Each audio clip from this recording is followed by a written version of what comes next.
So, what are your main source of money? My main source of money is gikan ra gyud siya na hinatod sa akong mama kada adlaw. So ang allowance na mo is naka-budget na siya in weekly, pero nara siya sa akong mama and ginahatag siya sa amoa adlaw-adlaw lang. What are your most common monthly expenses?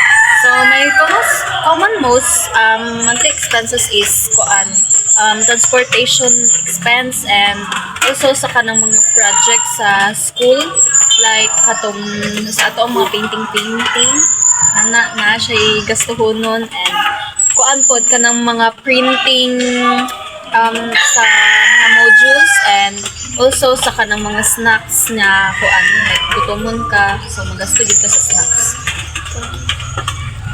Do you try to save money regularly? Yes, I try to save because para po na siya sa kanang future nga kanang needs na ako. Like, kung mahutdan kong kwarta, at least man lang na ako'y makuot na extra na ko nga money.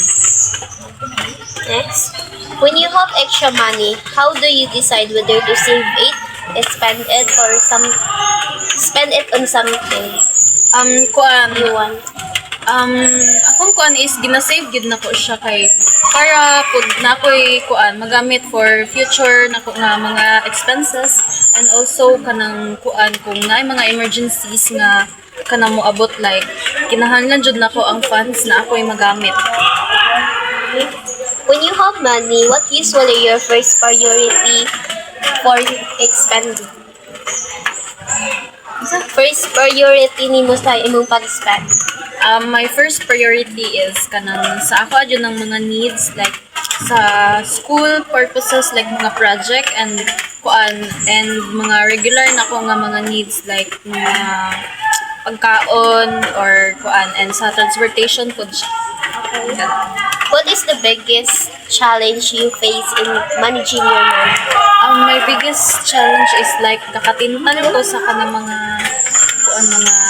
kilid-kilid like day mo maligya nga kanang ganahan kay kubet kay nako din kanang gakatintal ko og palit bitaw and the challenge in that is kanang murag gapugnan ako ang self nga kanang mupalit ko like pugnan ako self nga mugasto ganun.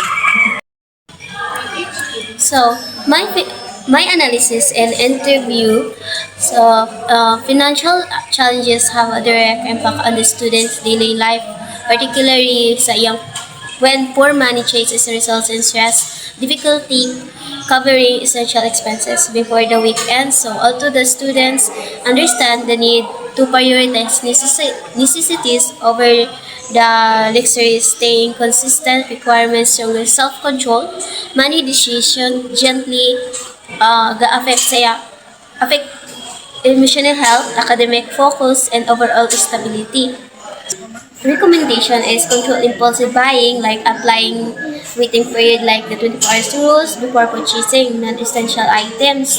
So, and build emergency buffer, save a small portion weekly for unexpected school-related costs. My reflection on this effective financial management is not about income size, but about responsible handling of available resources, establishing disciplines, money habits early promotes long-term financial stability and reduces stress.